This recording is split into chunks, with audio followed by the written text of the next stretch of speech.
Hi hello વિદ્યાર્થી મિત્રો, કેમ છો? મજામાં? ફરી એકવાર આપણે આવી ગયા છે ડીડી સેટ ની જે આપણી સરસ મજાની તૈયારી ફિઝિક્સ ની અંદર ચાલી રહી છે. તો આજે ફરીવાર એ તૈયારીને આગળ વધારીએ. યુનિટ્સ એન્ડ મેઝરમેન્ટ આપણું જબરદસ્ત ચેપ્ટર કે જે 12% કવર કરવાનું છે આપણા પેપરની અંદર.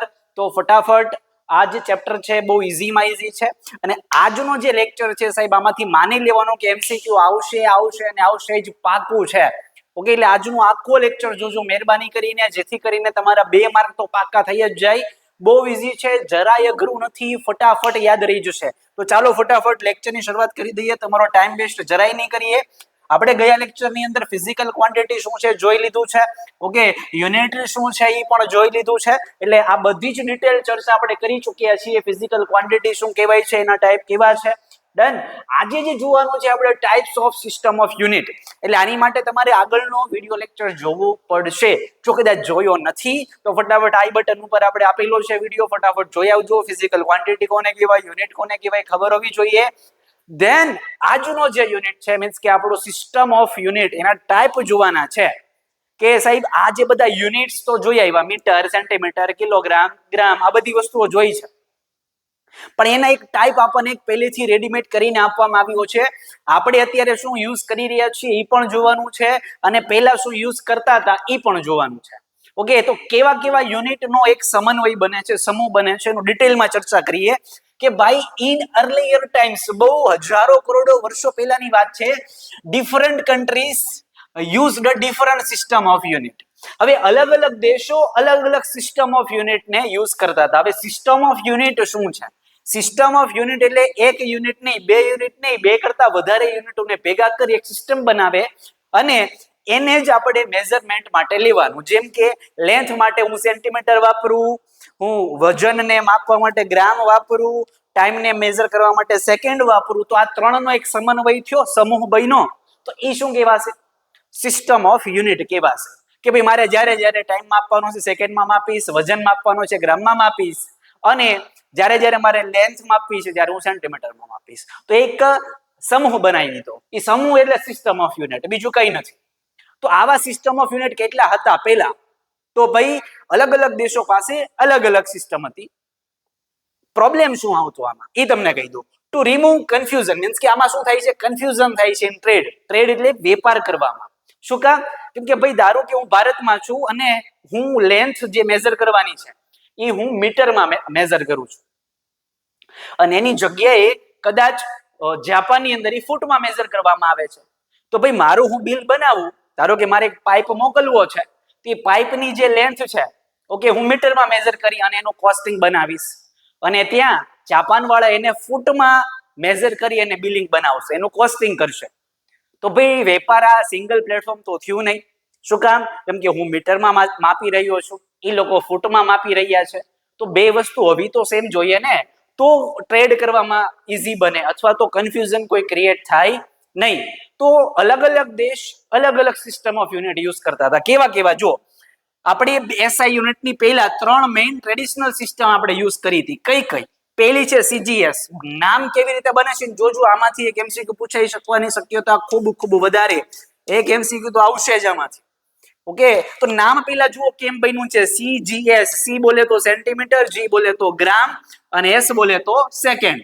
ઓકે, એટલે સીજીએસ સિસ્ટમ જ્યાં જ્યાં વપરાતી હશે, જે દેશમાં સીજીએસ સિસ્ટમ વપરાય એ લોકો લેન્થ શેમાં મેઝર કરશે? સેન્ટીમીટરમાં.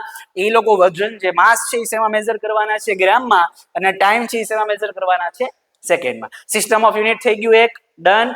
નેક્સ્ટ એફપીએસ જે છે એનું પણ નામ ફૂટ, અહીંયા આપેલું છે ફૂટ, પાઉન્ડ અને સેકન્ડ, એફપીએસ. એટલે એ લોકો શું કરવાના છે? જ્યારે એ લોકો લેન્થ મેઝર કરશે ફૂટમાં મેઝર કરશે. પાઉન્ડ, કેજી, એટલે મીન્સ કે જે અહીંયા આપણે ગ્રામ અથવા તો અહીંયા કેજી ની વાત કરવાના છીએ, તો એની જગ્યાએ એ લોકો શેમાં મેઝર કરવાના છે? પાઉન્ડમાં. અને ટાઈમ શેમાં મેઝર કરે છે? સેકન્ડમાં. અને જે ત્રીજી અને મોસ્ટ ઇમ્પોર્ટન્ટ, ભાઈ આ એમકેએસ સિસ્ટમ મોસ્ટ ઇમ્પોર્ટન્ટ છે. શું કામ? હમણાં કહું તમને. બહુ મોસ્ટ ઇમ્પોર્ટન્ટ છે. એમકેએસ ની અંદર લેન્થ મીટરમાં મેઝર કરો છો, તમારો માસ કેજીમાં મેઝર કરો છો અને સેકન્ડ આ તમારું ટાઈમ, બરાબર છે, એ તમે સેકન્ડમાં મેઝર કરો છો. એટલે અહીંયા ખાસ જોવા જેવી વસ્તુ જે છે ને સાહેબ, કે એક લોયલ પર્સન એવો છે કે જે બધામાં કેવો છે? સેમ.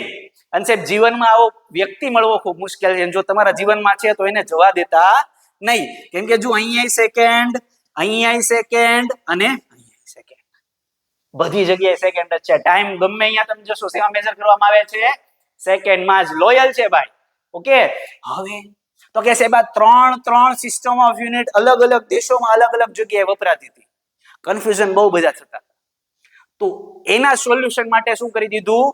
એસઆઈ યુનિટ આવી ગયું. કોણ આવી ગયું? SI unit, international system of units.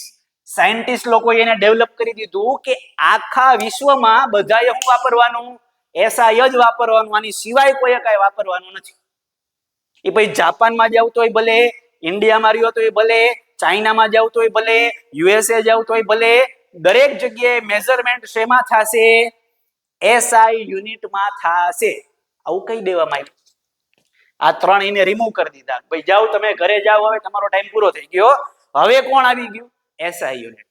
એટલે અત્યારે હાલમાં આપણે શું યુઝ કરી રહ્યા છીએ? બધું એસઆઈ યુનિટમાં જ બધું મેઝરમેન્ટ કરી રહ્યા છીએ. ઓકે. કઈ રીતે એનું ઇન્ટ્રોડક્શન થયું છે ફટાફટ જોઈ લઈએ. પહેલા તો એનું ફૂલ ફોર્મ શું છે? સિસ્ટમ ઇન્ટરનેશનલ ધ યુનિટ્સ, જે ફ્રેન્ચમાં આખું ટાઇટલ દેવામાં આવ્યું છે, જેના પહેલા બે વર્ડ આ એસ અને આઈ, આના નામથી આપણે એસઆઈ યુનિટ તરીકે ઓળખીએ છીએ. It is the globally accepted. લોકોએ એક્સેપ્ટ કરી લીધું. આખા વિશ્વમાં જેટલા દેશો છે એ લોકો એક્સેપ્ટ કર્યું છે સ્ટાન્ડર્ડ ફોર ધ મેઝરમેન્ટ. માપણી કરવા માટે આપણે એને એક્સેપ્ટ કરી લીધું છે મેઝરમેન્ટ માટે. ઓકે. અને રેગ્યુલરલી સાયન્સ ટેકનોલોજીની અંદર, એન્જિનિયરિંગની અંદર, ડેઇલી લાઈફની અંદર આનો યુઝ કરવાનું ચાલુ પણ કરી દીધું. પણ મેં તમને કીધું હતું ને અહીંયા એમકેએસ મોસ્ટ આઈએમપી છે. શું કામ મોસ્ટ આઈએમપી છે? તો કે ભાઈ આ એમકેએસ હતો ને, એમકેએસ એને એક્સપાન્ડ કરી દીધો. એટલે આ બેને તો હાવ ના પડતી, તમે ઘરે ગયા જાઓ ભાઈ, તમારું કામ જ નથી. એમકેએસ ને બોલાવ્યો, અહીંયા ભાઈ તું અહીંયા. તારી પાસે કેટલા છે? તો કે 3 છે સાહેબ, 1 મીટર, 1 કિલોગ્રામ અને 1 સેકન્ડ. વાંધો નહીં હાલ. એ લોકોએ શું કર્યું? એમકેએસ ની અંદર એક્સપાન્ડ કર્યું. નવા બીજા 7 બેઝ યુનિટ બનાવી દીધા. કેટલા યુનિટ? 7 બેઝ યુનિટ બનાવી દીધા. ઉપરથી 2 સપ્લિમેન્ટરી યુનિટ પણ બનાવી દીધા. કેટલા? 2 સપ્લિમેન્ટરી યુનિટ બનાવી દીધા એને. અને પછી એને નામ શું આપી દીધું? શું નામ આપી દીધું? SI unit. એટલે એમકેએસ ને બોલાવ્યું, ઓય અહીંયા તું. અને પછી એને શું કર્યું? એમકેએસ ને એક્સપાન્ડ કરી દીધું નવા 7 બેઝ યુનિટમાં અને પ્લસ 2 સપ્લિમેન્ટરી યુનિટની અંદર. અને પછી બધાની સામે પેસી દીધું કે આલજો આ એસઆઈ. લોકોએ ખુશી ખુશી એક્સેપ્ટ કર્યું છે. એટલે અત્યારે હાલમાં આપણે શું યુઝ કરીએ છીએ? એસઆઈ. એમસીક્યુ માટે મોસ્ટ ટાઈમ સમજી લેજો, આ 3 આવડવા જોઈએ: સીજીએસ, એફપીએસ અને એમકેએસ. આમાં ભૂલ પડવી જ ન જોઈએ. ખ્યાલ આવે છે? Very good. ચલો, ખૂબ સરસ. એટલે એસઆઈ યુનિટ વાળો જે ટોપિક છે તમારા મગજમાંથી નીકળવો જોઈએ નહીં. હવે એસઆઈ યુનિટ કેટલા છે? 7. સપ્લિમેન્ટરી યુનિટ 2 છે. તો આનું ડિસ્કશન આપણે આવતા લેક્ચરમાં કરીએ છીએ. ત્યાં સુધી રજા આપશો. નમસ્કાર. જય હિન્દ, જય ભારત.